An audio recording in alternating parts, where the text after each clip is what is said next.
Yo, officially an incinerator. Welcome to Incense and Common Sense, the live streams that we do here on the Alert Zone TV. I would love you guys and you girls to become active citizens. Y'all already know how to do that. Shout out to everybody because this is a worldwide movement. This is an impromptu live. I was contemplating. I had been busy all weekend on doing this. I was gonna do it earlier, but had a house full of people and had a bunch going on today. And I just decided, well, now let me go ahead on and do this. The weekend didn't settle down. Look like I lost some subs. I don't know if YouTube want me to keep filming. If I ain't dropping, they taking subs. I don't know how this stuff go, but nevertheless, shout out to everybody because it's a worldwide movement. I'm gonna give y'all a couple minutes to get in here like always. Shout out Pause and Play. We appreciate you for stopping through. Yeah, this is one of them impromptus that I think is gonna be good.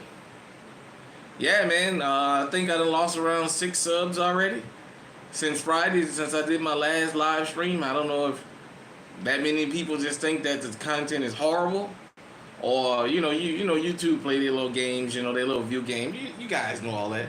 With that being said, though, I ain't gonna keep getting on here bashing them. I'm gonna keep on dropping this nutritious and fruitful content. So, yeah, I'll give y'all a couple minutes to get in here. We'll have a little bit of French fries, hot sausage, ham and cheese on French, fried catfish, fried oysters. We'll have a little bit of that. You been kayak fishing? Okay. Man, I'm gonna have to get me a kayak. I'm gonna have to get me one of them bad boys, man. And there's this lake in the town I live in called Sand Lake, man. They got some nice sized cats up in there. Cold goodness, I love cats. I be checking you out on Instagram. I be seeing you posting these videos of all these cats. They got some nice sized cats. What's going on, Hilario? Oh yeah, man. Ain't nothing like them cats, man. Them fried cats. I got a smoker. If you smoke them, I done smoked some catfish fillets, man. It was really good. I used the mesquite wood in my damper. What's going on? We got Texas in the building.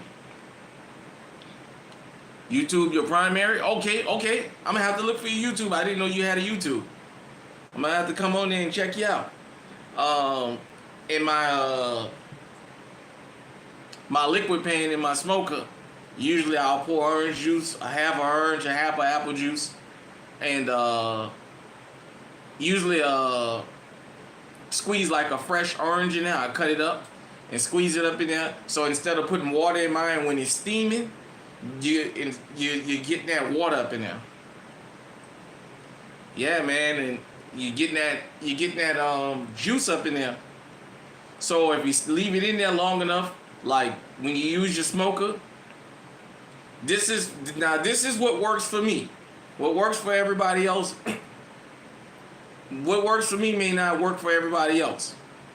I put them in the smoker because I can set the temperature low. And then I can close it up and I can go do whatever it is I need to do for a couple hours if I got to. And I don't have to worry about burning the fish. They won't be outside and they'll be cooked all the way through. Now I'll tell you, man, I smoked some catfish. Goodness gracious. The fastest I can put it in the pan, it was going, man. I haven't had it going here. I know sometime in September, man. I might have to be I might go ahead on and do a little something on my smoker, and I'll just film myself setting everything up on YouTube. I'll go ahead on and I'll let you guys see how I prepare it, how I get my smoker together and turn it on and everything, and go ahead on and smoke some meat and stuff, and then show you guys and girls the finished product, since we like that here on YouTube. You guys and girls have seen on my shorts, me show food. Yeah, okay, yeah, I'm gonna do that one of these days, man. I'm gonna get my smoke out and do that. All right, let's go ahead and get into it. So I asked this question because we had a talk about firearm companies the other night. I asked the question, what is your favorite firearm of all time? I know some of us haven't been able to buy the particular gun that we want, what we see as our favorite, but just in theory, what is your favorite firearm of all time? For me, everybody know it's New Jack City. The IWI Baby Uzi and 22 long rifle is my favorite gun ever made. After that, well, I said favorite, so I just got to leave it at that. I did manage to get two 1911s on my back because I love 1911s for the aesthetics, but just as far as favorite firearm, and I call it New Jack City because back in 1990 in New Orleans, we had a teacher strike. And for the first couple weeks of school, my 6th grade year, the teachers was on strike. So while the teachers was on strike, a lot of the guys and girls, a lot of the guys in the class that I was with that was very artistic would be drawing. So they would always draw these dudes from old school New Orleans with their hat on backwards, like kneeling down, and they would have a Uzi in their hand. Then New Jack City came out, and that gun was all over New Jack City, and I said I had to have me one of those. So there's this one particular scene where they're taking over the city, and they're going to take over the Carter Apartments, and they riding by in the Lincoln. And old boy got the rifle with the scope shooting out, and you see the guy laying on his back just going to work with the Baby Uzi, and I was like, oh yeah, I got to have me one of those. And it was here in Iowa where I actually found one. I happened to go, it had to be maybe 2016. Maybe 2017. I went to the gun show in Adventureland. Yep. Yeah, it was an awesome movie. I walked in a gun show in Des Moines, Altoona, up here in Iowa, is the theme park, Adventureland. Well, I think twice a year or 3 times a year, they have a gun show there. Man, what's going on, Michael? Emmanuel, I'm sorry. Don't kill me. And you too, Michael, because I did see you and I wanted to shout you out for joining the chat. And shout out to everybody in the chat. Make sure you hit the likes button when you come in. But I walked in there and I saw that Uzi. And at first I wasn't going to buy it, because there was something else I'm trying to remember. I think, no.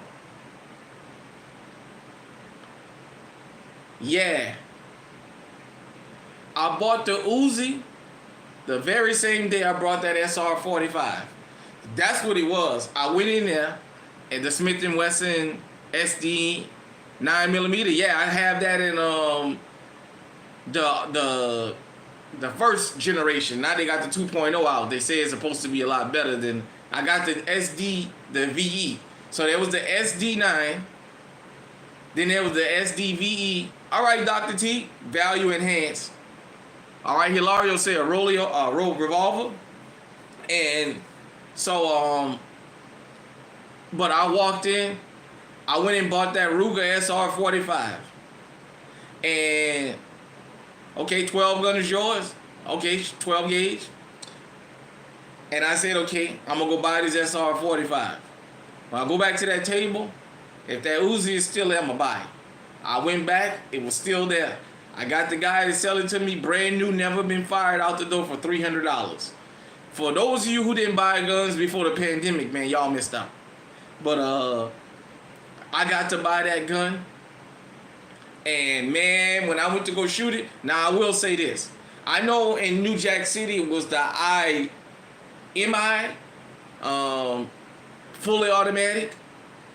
But I got the IWI. Yeah, I bought that New Jack City. I bought that gun brand new. I don't even know how old those Pepsis are. They older than me, I can tell you that. Yeah, I got New Jack City. I bought that gun. As a matter of fact, I bought that and the SR-45. $300 a piece out of the door. Brand new, never been shot, and have a scratch on them. With New Jack City, it took me a couple mags to kind of, I don't want to say break it in, but break it in. 22 long rifle already is cheaply made ammo. But once I started running it through, oh yeah, man. Yeah, man. I carry it from time to time, man. My youngest son, shout out to him.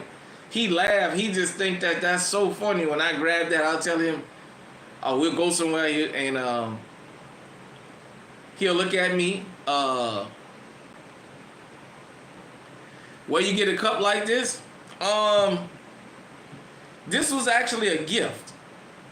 So at the gym I go to here in the town I live in, there's a video of me on this channel shooting a Glock 17 at Daryl's. And the guy who let me shoot that gun, him and his brother, offline. I seen his brother at the gym one day, and he stopped me and we chit-chatted.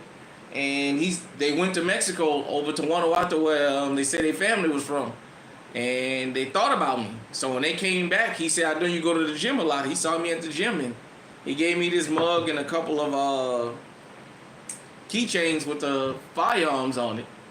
And so, yeah, this was a gift. I'm assuming this came from somewhere in Mexico.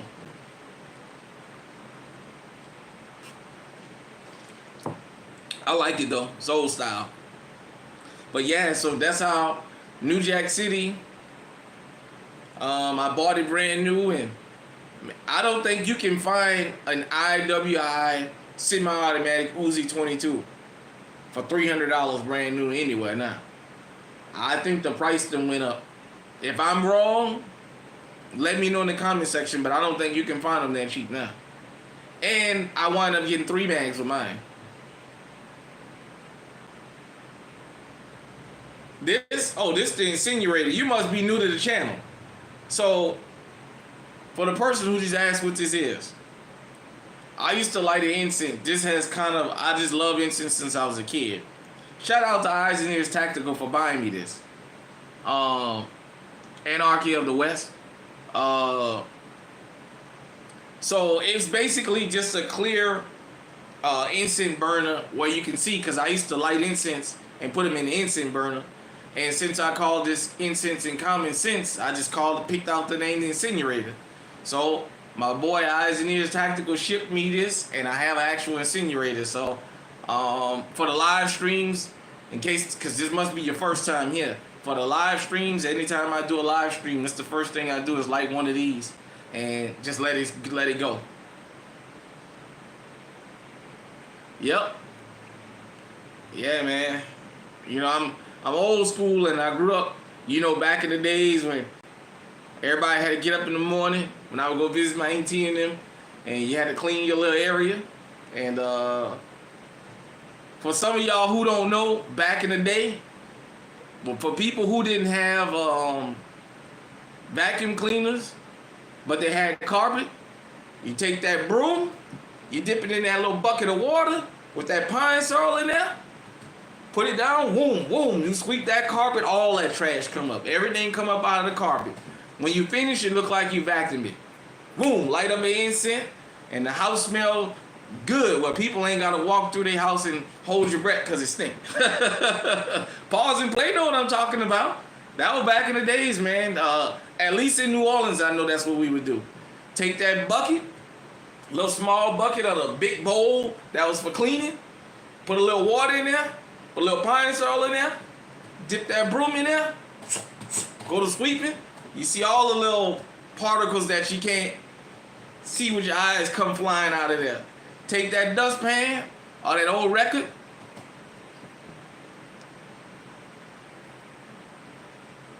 yeah. So you do that and boom, that's how you clean your carpet up. But yeah, so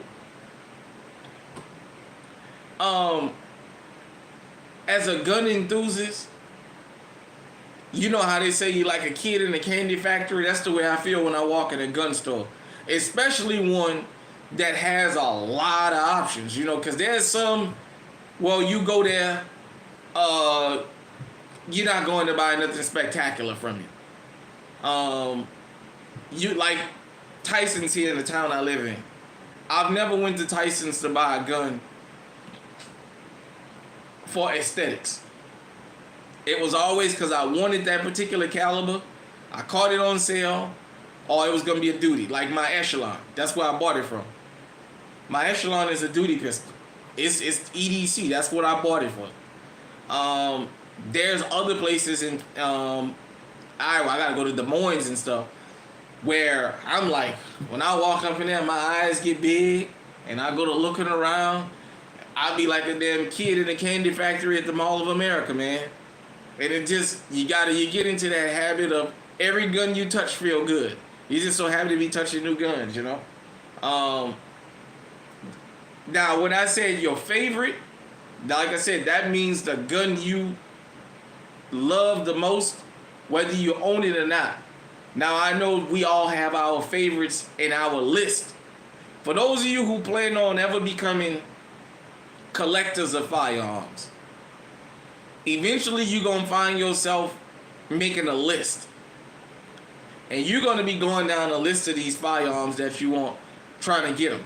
You know what I mean? I have a list. I have a list of things that I would like to get in. If all permits well and I make some good decisions and things fall in line as I can, comfortably, I'll get them. That's my vice, you know. I don't do drugs and none of that. I got quite an extensive video game collection. You guys know I love polo shirts. I like guns too. Yeah, you see what I'm talking about, Dr. T? This question has been asked in the 2A community the last several years about a gun addiction. It can become addictive buying firearms if it's something you really like. And like I said, you just find yourself making a list. So once you get a couple guns in, you know you done brought everything you need. Now you done got to the want stage. I'm going to tell you something. For most people, you can't satisfy that want, because that want just grows. And there was this rancher out in Texas. Damn, I forget the name is. He got a video on YouTube. It's 2025, my $500,000 gun collection or something like that. That dude was showing his gun rooms. He got to have about 7 or 8 of them. Yeah, I know. You can't buy more than 2 at a time. Okay. Colt, 10 millimeter. Okay. But I tell you this.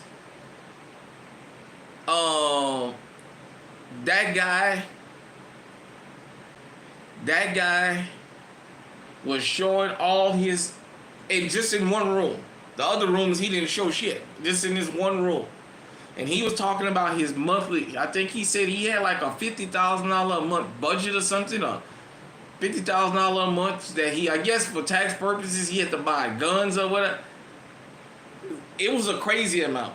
And the stuff this guy had, some of it, looking at it, make it look like it'll break my arm. But, yeah, man, he was just talking about his love of firearms. The collector. That's the collector. But it can be like that. You know, you make a list. It's kind of like when I took the hunter safety course. And you can apply this to anything that you start collecting. The hunter safety course taught me. First, there's people that's curious about hunting, so they go get a license. Then there's the occasional hunter. Then there's the person who goes out all the time for food. Then you got the, well, if I can. And then you have that last stage, which is the trophy stage, where they go out and if the buck ain't big enough or whatever, they're not going to shoot it. Firearms is the same way. You buy guns to protect yourself, and if that's all you're looking for a firearm for, that's fine. But if you start going overboard and keep buying, You're going to become a collector. Then you're going to start making a list of things that you really want, boy. And every time you look up, you're going to have to find a new hiding spot in the house. Or you're going to have to buy a lot of safes, because especially when you go to certain gun stores and you pick up certain guns and you find out that they got a good deal, or that firearm is cheaper than you thought it would be. Certain ones you're going to know in the back of you get around firearms long enough. Yeah, this one is for sale. I better buy it because I might not ever see it again.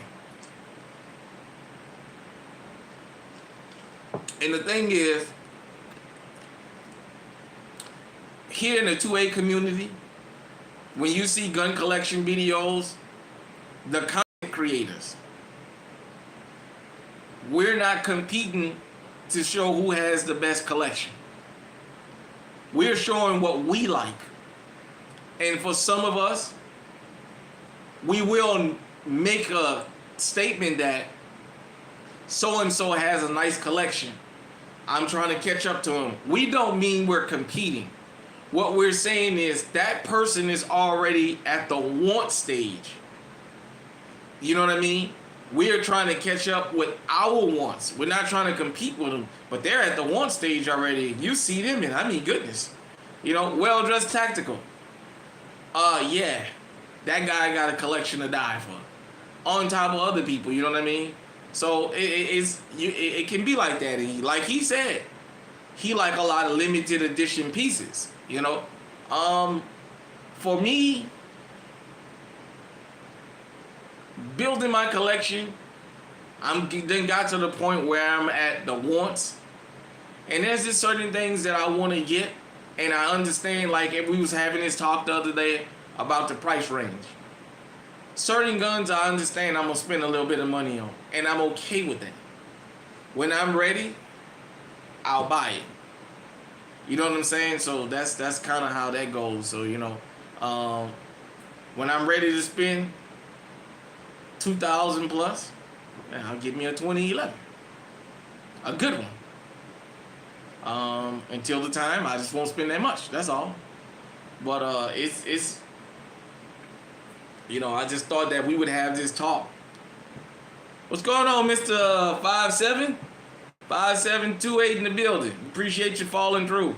But yeah, like I said, Dr. T, it's man, it becomes addictive, and you'll make a list, and you know, sometime, even for those of us who live in states where you can buy 10 guns at a time, it's one of them things that you still, you know, you take your time and buy as you go, because you want to make sure it's something that you really want. But making a list, let me tell you one thing making a list does. It makes you know once you get to this is on the list.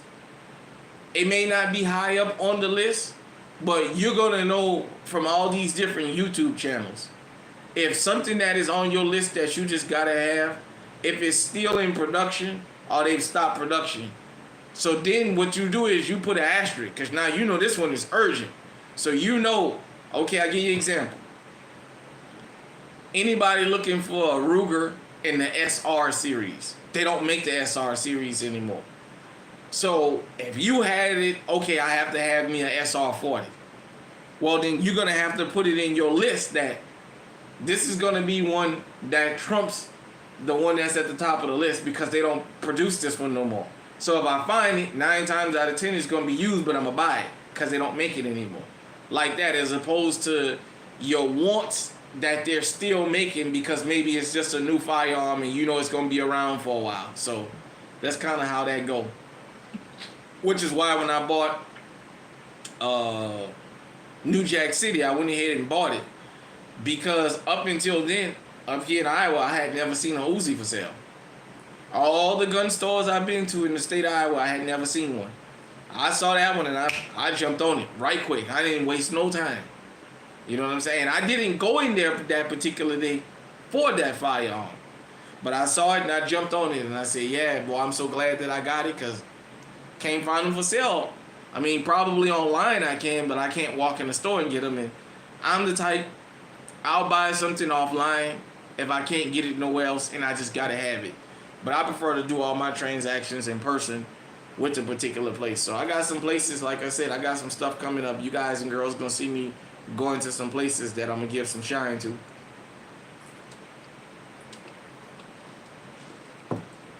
'Cause like I said, there's going to the shopping place, there's going to look for firearms and be nosy, and then there's going to the places that you know if you ain't got no money, you better not go in there because they're going to make you spend money you ain't got. Because they're going to have something you want that you just got to have. And the more you talk to them, the more they start, oh, okay, well, let me pull this out. Let me show you this. You go to touching, it's just like people that go shoe shopping. You go to touching, and the next thing you know, you're ringing it up. You know, so. Yeah, I was just wondering what everybody's favorite firearms was, though. That New Jack City, that IWI, Uzi, semi-automatic. I would love to have a fully automatic, but I know that's almost impossible. But I got the semi-automatic. I got it close enough. And I got the 22 long rifle. That's the one I wanted. Because of the smallness of it, you know. That's why I wanted it so much. And it's a fun shoot. Everybody I let shoot that gun talk about how much they enjoy shooting, man. I got 320 round mags to it. It's a fun shoot. Like I said, some days I decide I'm going to take a ride or something, and I'll just grab it and put it on the seat next to me and just roll with it. You know, I have it cock locked and ready to go. Put them 22 long rifles on your ass, but leave me the damn hell alone, you know. So, I seen somebody say about a revolver. For that revolver, what caliber revolver do you just like revolvers? Period. It doesn't matter. A revolver is your favorite firearm of all time. I mean, cause I try to be a little bit more specific, like with the caliber as far as your favorite firearm. You know, because people might like revolvers because of the frame. Cause I can understand. Maybe you just love revolvers, so it doesn't matter the caliber or the company or whatever, because some people love revolvers, some people love semi-automatic, some people love hammer fire, some love striker fire. I mean, there's a preference for everything. Okay, Mr. 5'7", but like just the favorite gun you just had to have, or if you don't have it, you would love to have it. Because I do understand sometimes our favorite guns can be something we can't ever get our hands on. I mean, some people would love to have a Gatling gun. Oh, Osmond, I don't understand that. I don't know if that's cryptic or a foreign language, but I can't speak it. I'm sorry.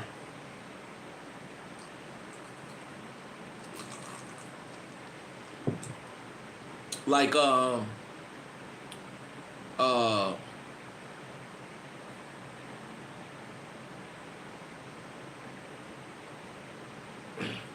some people, the favorite gun that was ever made to them was Glock 19. And they'll tell you that's my favorite gun of all time. And not to be confused with the Glockies. When I mean the Glockies, I mean people who don't buy nothing but Glocks. But I mean when I say your favorite, I mean like what is the firearm that is your favorite? I mean, I can understand Glock is your company, but which one is the firearm? Yeah, them Glockies, that's what I call them. Like junkies, I call them Glockies. Shout out to my boy Eyes and Ears Tactical, because he's definitely a Glocky. He was a Glocky back in California. I just give them shit. I always say this. I make this disclaimer. I think Glock make very reliable pistols. You can put them up there. People can argue, and I wouldn't even get in the middle of it. That is the most reliable pistol on the planet. I wouldn't even argue with nobody if that's what they told me. But here in America, them Glockies got a big old fan. Them Glocks got a big old fan base, so I just call them Glockies. You know, we just give them a bunch of shit, you know. Especially with guns. Check out Gen 6 Glock. I didn't know they had a Gen 6. It's a Barrett. Oh, okay. The 19 is the perfect size. Yeah, I guess that's why it's the most copied gun in history. But them Glockies, man, I just give them a bunch of shit just because. Cause they hard down. A Glocky, man, they'll argue you down. You can't put nothing in their hand to sway them. My boy Eyes and Ears, you can't put nothing in his hand to sway him, and he'll tell you that. I'm a Glocky. But I just say that I just say the Barrett. So that M8 Barrett they changing up the weight because I didn't even know Glock was at a Generation 6. That goes to show how fucking far behind I am. That Barrett M8, is that a 50 caliber? Just looking at them big 50 caliber Barretts make me feel like I'm gonna break my arm. And I know a lot of them sit down on tripods or bipods and all that. I think, okay, 50 BMG. I think Black Rambo was shooting one of them things. Man, that guy crazy. I ain't picking that shit up. That's too much for me. I'm honest enough to admit what's too much for me. Nah, that's too much gun for me. I'll watch y'all have it. Yeah, just looking at that make me feel like I done broke my arm in half again. But yeah, that's. And you know what? I want to say this, as somebody that encourages the Second Amendment on everybody's journey, I would love.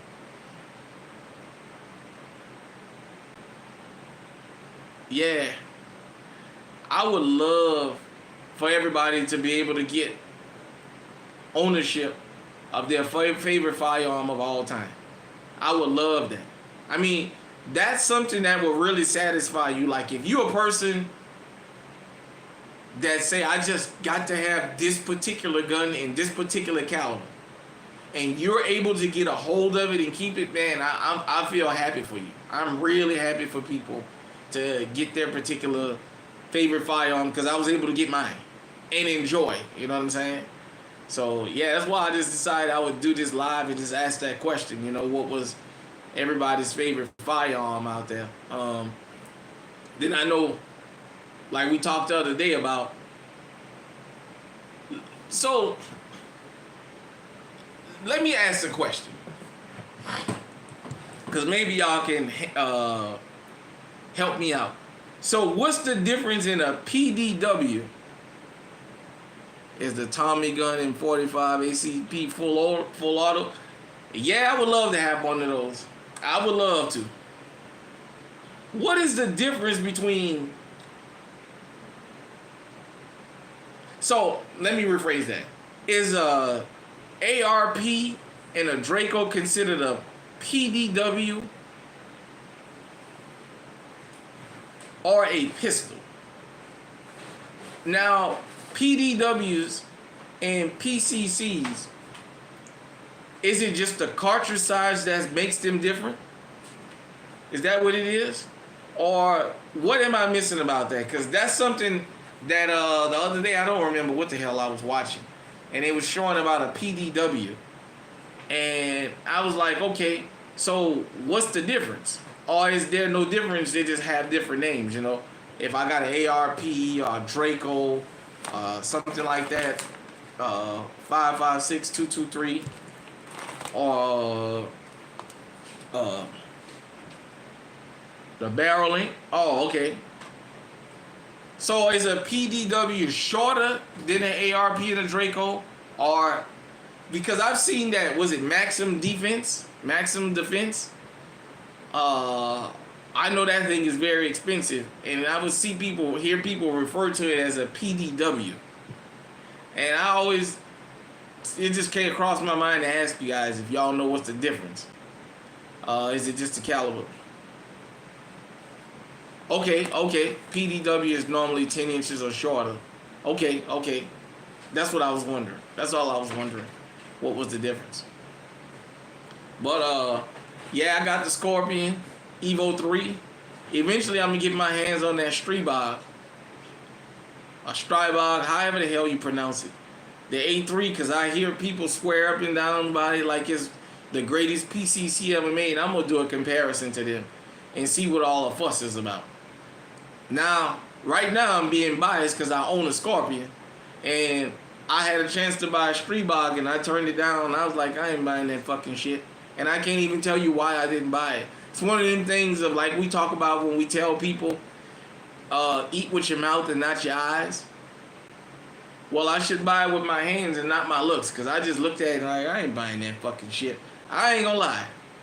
At first, when I first saw it, I thought it was a knockoff Scorpion. I said, I ain't buying that shit. Now I'm very curious about it.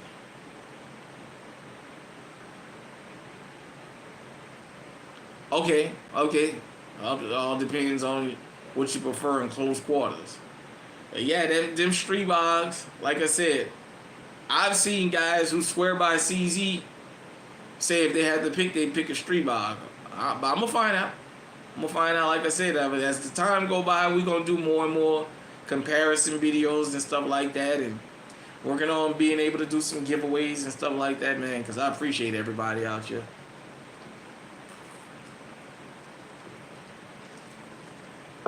Oh, yeah. While it's on my mind, let me go ahead and address something. Because this is what I wanted to do earlier, but I didn't have... Yesterday I wanted to do this, and I wanted to do it earlier, but I didn't have my book with me to write it down. It's hurricane season. Let's have a talk. Give me just a second.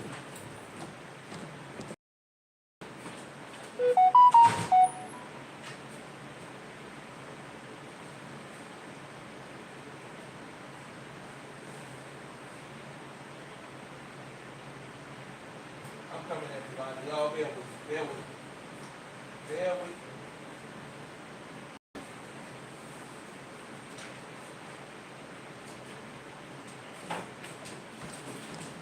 Alright, everybody, I'm back. Oh, shit. Sorry about that. I wanted to talk to everybody. So this is my little bag that I take when I go to the gym. That I put my swimming trunks and stuff like that up in there to my swim gear when I go to the gym and I'm gonna get in the hot tub or whatever. And this is one of my tactical bags. You guys have seen this bag before, my CPO Tactical. It's hurricane season. This was, I used to do these videos called Shit Hit the Fan. I haven't done one in a while. But it's hurricane season. The first hurricane is out in the Atlantic. August is halfway over already. And we just getting the first named storm of the year, which is slow. That goes to show how cool it's been throughout the summer. Up here in the Midwest, it's rained a lot. It's been really cool up here. We've had a couple hot days here and there, but it hasn't been consistently like the last 3 or 4 years or 5 years where the rivers have been dry up here. I mean, we've had some rivers overflow up here. But if you live anywhere in Hurricane Alley, from Texas on up to Maine, because these hurricanes are very predictable now, unpredictable. Make sure you got your basics. Get you some kind of bag. What I like about this bag, the CPO Tactical, like I said when I showed it last time, is you can strap it on from the back and boom. So if you got anything that's heavy or you don't want to lose your bag, you can clip it onto you at the front. And you can put some of your necessities, maybe your paperwork or what have you, in case you have to evacuate, anything go wrong, what have you. Y'all know we are about 2 weeks away from the infamous 20th anniversary of Hurricane Katrina. The amount of life that was lost in Hurricane Katrina. If you wasn't in New Orleans, if you wasn't in Southwest Mississippi, you may not understand the amount of life that was lost. But if you can, get your generators, get your batteries, get your water. This is going to be the part about this where it's going to be really, really hard, because a lot of people don't think about this. Yeah, sorry about that. Sorry to hear that. If you have anybody in your family that you're responsible for that special needs, this is the part of shit hitting the fan that a lot of people never think about because you don't think it can happen to you. Unfortunately, we lost a lot of people during Hurricane Katrina's aftermath that were special needs. And when I say special needs, I don't mean somebody that has just has autism or what have you. What's going on, Nehemiah? We appreciate you dropping in. We doing good, doing good. I want you guys and girls to understand you may be faced with hard decisions. Nobody wants to lose a loved one. I asked this question several times on my old channel and this new channel. If things got that bad, if you had to put a family member down, hell, even one of your children, could you look at them and honestly put them down? These are the questions that you have to ask because the wintertime and the summertime. In the wintertime up here in the Midwest, most of the time we know ahead of time that a snowstorm is coming. With the hurricanes, you have a couple of days notice at least. Sometime a little bit longer than that. Tornadoes and hailstorms just pop up. But those two things you usually have some kind of notice for. Start making your arrangements. Start making your arrangements. Start making, prioritize having things just in case something as simple as the lights go out for a couple days. I know when I was a kid coming up in New Orleans, everybody knew the routine. Back in the days, if you lived in the city of New Orleans or close by surrounding areas, yeah, that's good. Back in the days, we used to go in the project. Before they tore the projects down and made them what they made them now. Them mixed income homes. Everybody will be like, them bricks ain't going nowhere. At the least, we might don't have no power, but a lot of people, when they were saying a bad storm was coming, will go to the project. Go stay in the bricks. Especially if your family lived on the second floor or higher. Man, we going in the project. Man, my so-and-so lived out the... Yeah, you right about that. But go on and just get you a bag. Get you some supplies. You just never know what's gonna happen. When they tell you to evacuate, leave then. If you're not gonna leave then, hunker down. I don't advise that you go out at the last minute because some people were still on the road when Hurricane Katrina actually started hitting. When the twin span, for those of you who don't know, New Orleans has 2 bridges to get out of the city. You got actually 3. You got the Bonnet. You go to Metairie, and you catch the Bonnet Carey Spillway to go to the Blast. Or you go to Metairie to hit the Causeway. It's the second longest bridge in the world. It used to be the longest. It's 24 miles. China, they built a bridge 26 miles long to take the record. Or you take the twin span.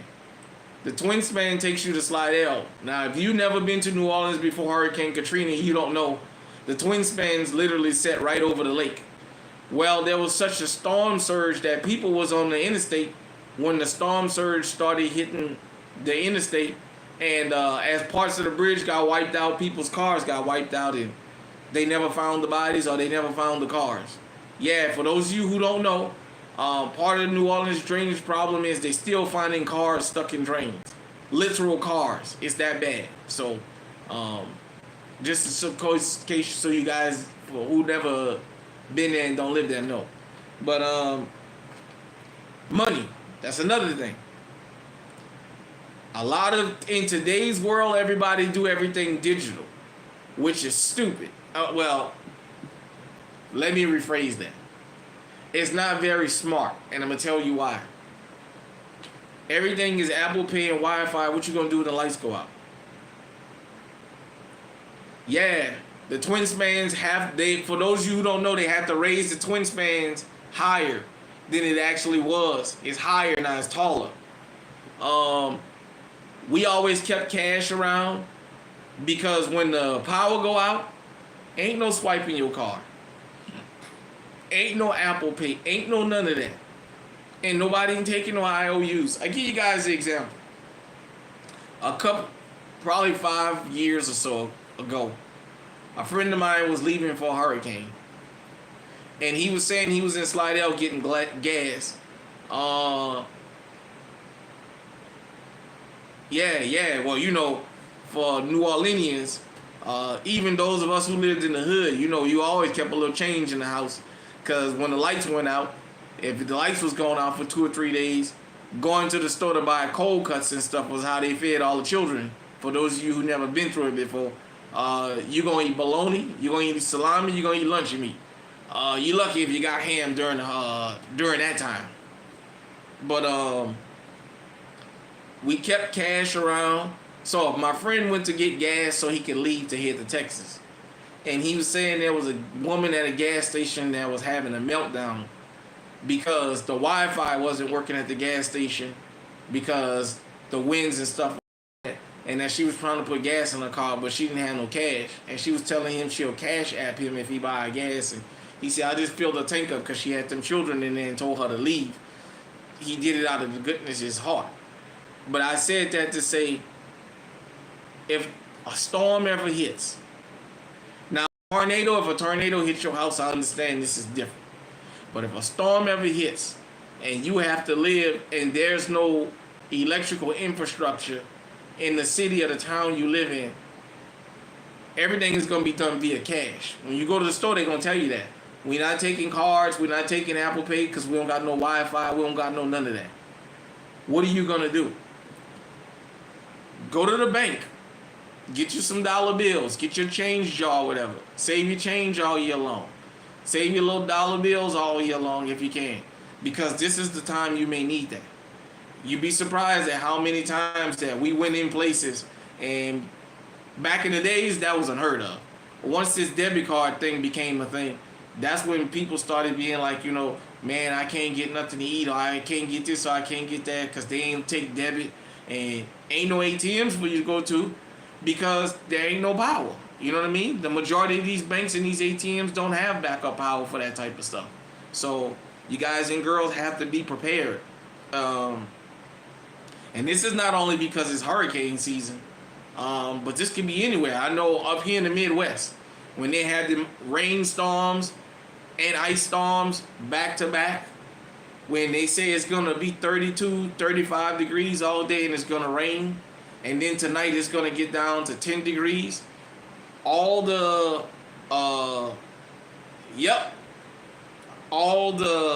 power lines, the water dripping, going to freeze up.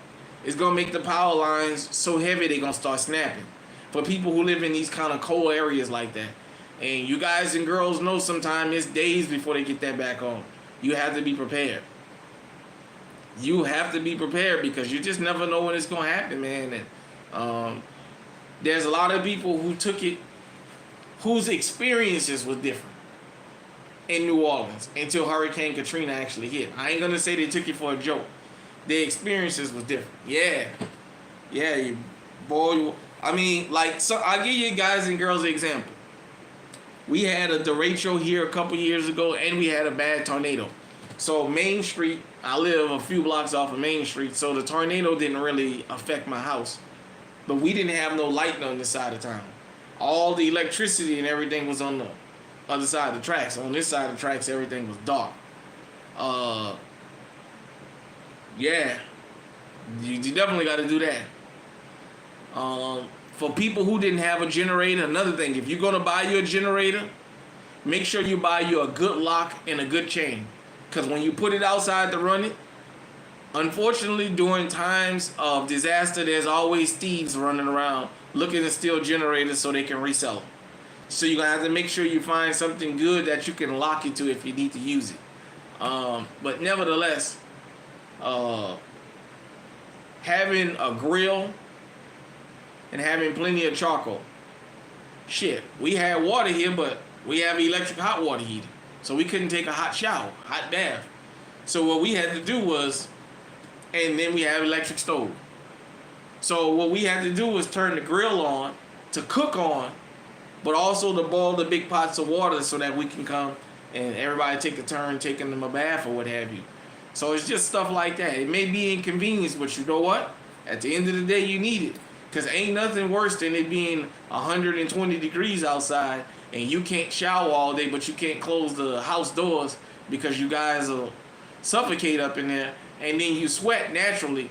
You gonna tell me if you don't have lights for a couple days that you ain't gonna take a shower? Shit. You're gonna have to do what you're gonna have to do. And I'm gonna tell you this.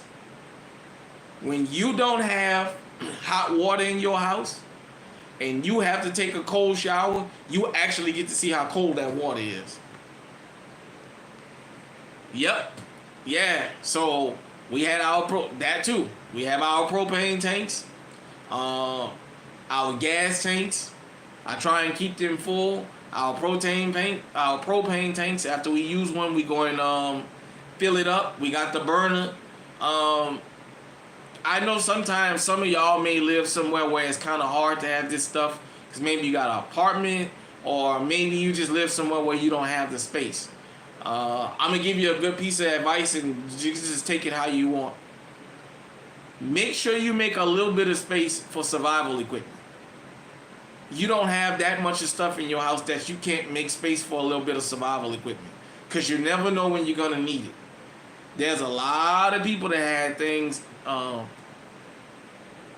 Yeah.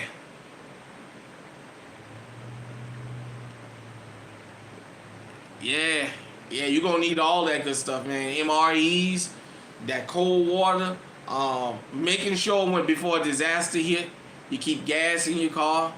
I know cell phones and has become a big thing. Now, I would say this. If you're the type of person that has somebody that needs oxygen to breathe and stuff like that, even if it takes you a full year, go to Costco's, go to Lowe's, start watching it. Put an alert on your phone. Look at it every week. Get you a generator. One thing about a generator, let's just say you own a pickup truck and you guys gotta go. Well, you can always put your pickup truck on the back and run it. Number one, you ain't got to worry about, because you're going forward, all your fumes is blowing back. So you ain't got to worry about carbon monoxide. But it'll keep the person that you have to take with you, they'll have power for whatever they need. If you're going to stay home and they sleep on the oxygen machine or whatever, you don't want to be stuck in a position where you don't have no way to power up that particular device. Because you never know what can happen. Like up in North Carolina, after that hurricane hit up there and messed them roads down and all that other good stuff, all that other bad stuff. There's a lot of people that had all that kind of stuff and they didn't have that, you know? And you just don't never know. Like Hurricane Katrina was the first time people was asking me in Texas to kind of describe that, and I described it like this.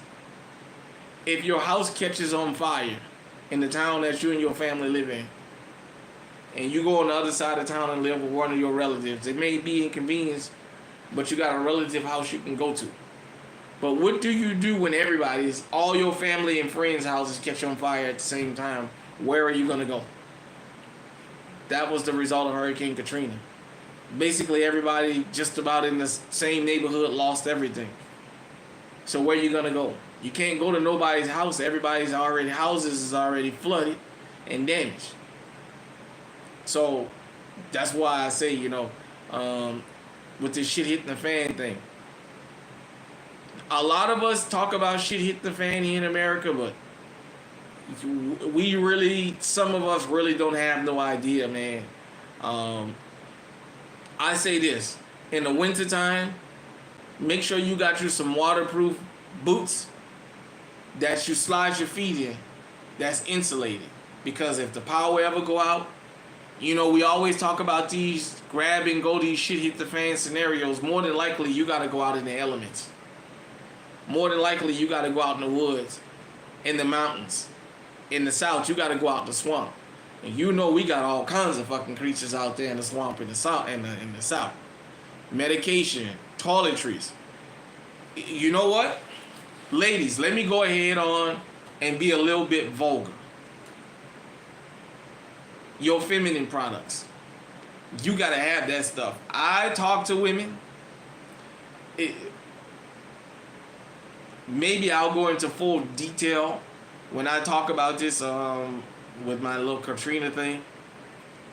I talk to women when I went to go volunteer at the Alliance Stadium in Dallas that I knew that said that them or somebody they knew, it was menstruation time and they went for days with no feminine products.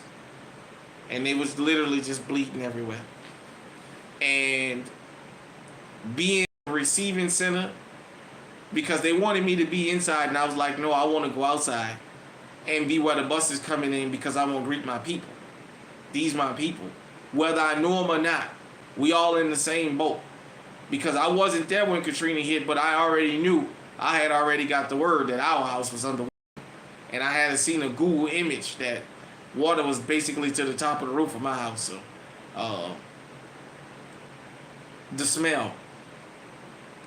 I can't even describe to y'all what it smelled like.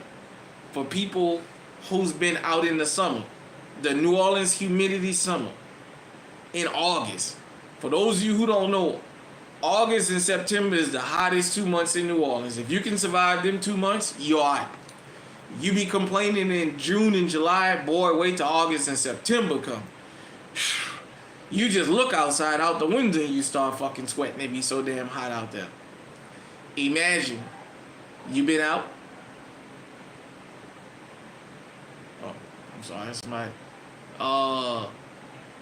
You be out and you gotta be out there, you gotta smell, you sweat. Now just imagine a female, all the cracks and crevices, smelling, sweating, and it's that time of month. Yeah, you smelling, you sweating, it's that time of month. It's that time of month for a couple days and you don't have nothing to sanitize yourself. Already in the convention center, the plumbing is already backed up. Because there's so many people in there. Pampers. People literally fighting other people for Pampers for their children. I mean, you just can't imagine, man. You just cannot imagine if the shit hit the fan, the things you would really have to deal with. That would make you almost be like the guy was in the Superdome that got up on the top of the damn seats and jumped off head first and committed suicide. You guys, if you've never been through it, now Netflix and all these other people got these documentaries coming out about Katrina and the full story that we already knew. It's like anything. If you live where something particular goes on, you're going to know way more details than what you see on the TV. Because you're there ground zero.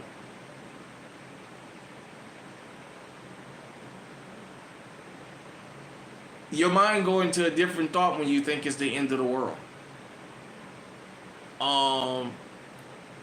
Yeah, they just cashing in. Your mind goes through a different thought. For the ladies that had children, I knew several women that I lived in the area with that had a chit chat with me afterwards, and they were saying that they had literally in their mind thought out how they was gonna strangle all their children and then kill themselves because it was that bad. Because you guys and girls gotta think about it. If you ever had to get up right now and run from wherever you live, grab your bag, grab your pistol, Grab your loved ones and go. Because all hell done broke loose. What are you going to do about your mom who can't walk? Or she can't move fast? Or your incapacitated, your wheelchair-bound son? What are you going to do about them? Are you going to drag them out there behind you into the woods? If you live in Louisiana, you know good and well it's marsh and swamp everywhere. How are you going to navigate that with your family? With your person or the people who can't keep up? How are you going to keep the animals and the elements from taking them down? Mud. Stepping in somewhere that looks like it's ground. And I'm describing Louisiana here. It looked like it's ground until you put your foot down there. And it ain't nothing. Your foot keep going down. It's nothing but grass floating on top of water with a little bit of dirt. But it's all marsh. And you don't know what's sitting up under there. What are you going to do about your infant or your infants if you have to grab everything and run in the woods right now? And keep quiet. We know you can't tell a baby to keep quiet because they cry. It sounds very different when I put it like that, doesn't it? It makes you go, wow, I never thought about that. What if I had to take everything and go right now? The person or persons I'm caring for, what do I do? St. Bernard Parish in New Orleans. There was a lot of people drowned at them old folks' homes, them assisted living homes, because the nurses had a choice. Do I try and save my patient and we both drown? Or do I try and get out of here? This one needs electricity. We don't have a backup generator. There's nothing I can do for this one or that one. Only you guys and girls, you know what? I ain't even gonna wait. Let me just go ahead and get into this shit since we having the conversation. Do you know how many wheelchairs set in the city of New Orleans and the surrounding areas that had water? How many mobilized wheelchairs and regular wheelchairs were sitting out on the side of the road on the porch with a blanket over it? And everybody know there's that.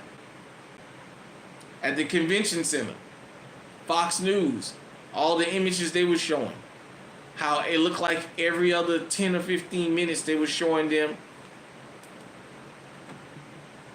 okay,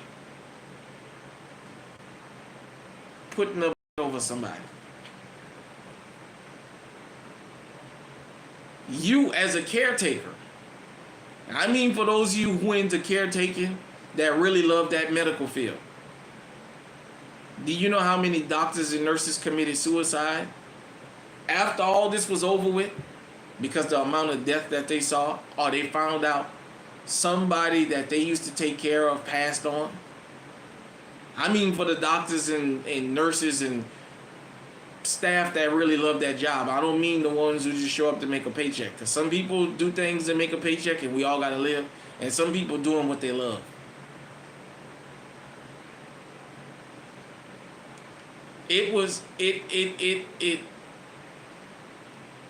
You guys and girls don't have no idea. And we as Americans still don't know, because the one thing I can almost say right now to this minute is we ain't got to worry about bombs falling out the sky on top of all this. I'm just giving you us having this shit hit the fan from natural disasters. And it's brutal. Just think about that. As I'm talking about having your supplies, things can happen in a blink of an eye. And I'm not absorbed of getting caught off guard. I like to think I have the things I need to make it through some tough times if I had to, because I've already had to do it here. When the tornado happened in 2018, it happened about a month after I broke my arm. We didn't have electricity at the house.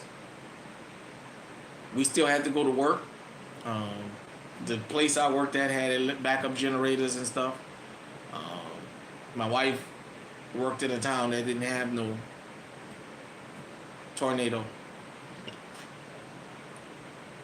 Kids home had to bear with us and had to make it the best they could. Coming home from work, having to turn on the grill so we can heat up some charcoal so everybody can have a home cooked meal. It's work. You hear hoofing and puffing, it's work. Just imagine having to do all this, but imagine having to get rid of or let somebody go that's a loved one of yours because they're special needs. And that's something I think most people, that's a conversation most people are not willing, they're not even willing to entertain that. Most people, if I posted a live stream about that, couldn't tune in, and if they did, after a couple minutes, they would just turn it off. Because you know what? I just mentioned something that affects everybody on this planet. Everybody in this country that's an adult. You have somebody that is very close to you that if you had to go, you probably would have to leave them in order for you to stay alive. I'm going to stick a dagger in your chest with this one. How many of y'all know mama can't move like that? But you don't want to leave mama. Think about that. If you come on by, you can walk on, they ain't going to hear you. How many of y'all, think about that, how many of y'all, you know mom can't get up and down the stairs no more? You know mom in a wheelchair or mom can't move that fast? How many of you can look mom in the face when she tell you, look, leave me here and y'all keep going, I done live my life? How many of y'all can keep going? Do you know how many people had to do that after Hurricane Katrina hit? Do you know how much that scarred? For those of you, I just have to say this as a New Orleanian.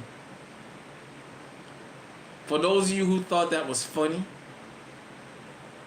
for those of you who was making these jokes, it's funny until it happens to you. Roddy White with his little punk ass when he was playing for the Falcons called himself making a little comment about people in New Orleans got Katrina syndrome. No, we human. And everybody in that city or in the surrounding area knows somebody close to them that lost their life. It's been 20 years and they still find their remains. All of us know at least one person that lost their life. So much to the point that some of them, every year their neighborhood does a big birthday bash for them. And everybody come out to remember them because they drowned. Or something happened to them. You heard about the looting? You didn't hear about all the people that drowned saving other people. There was one guy in particular that I knew. We were very cordial with each other. He died giving other people life. He died saving other people. They drowned, they couldn't swim, and he went in that water to get them. And of course, you know, when people don't know how to swim and they panic and they fight you, he wound up drowning. And they celebrate him every year because he died a hero. There's a lot of nurses, doctors that sacrificed. So all I'm saying is, it's that time of year. It's shit hit the fan time. If you can, if you're lucky enough to make it through this hurricane season, consider that. Wherever you live in this country, wherever you live in this world, consider trying to make just a backup plan for Mother Nature. Because you never know what's going to happen. Let this be a guideline for you making an extensive plan in the fact that something happens and everybody lose out. Because it could happen. When we had the tornadoes here in town, there was people that 3 families lived on the same block and all their houses got destroyed. So it can happen. Where none of us have absorbed this. And I know this is kind of getting off the subject of the 2A. And some of y'all might say this ain't 2A related. But what you talking about that shit for? Well, guess what? If the shit hit the fan, you got to grab your bag and go. Guess what you better grab? You better grab your piece too. Better grab your damn gun because you're going to need it. That's a part of your shit hit the fan package. You never know. That might be how you have to put food on the table. But I just wanted to talk to everybody about what was your favorite gun. Mine was the IWI Uzi chambered in 22 long rifle. I was able to get that. I'm happy to have it. Still have a list of guns I would love to get. And as time goes by, if all is well and I'm able to keep my health up, I think I'll be able to make those accomplishments. If you love firearms and you love collecting them, you out here working and busting your behind, there's nothing wrong with enjoying the fruits of your labor. With that being said, everybody, I appreciate y'all tuning into this impromptu live stream.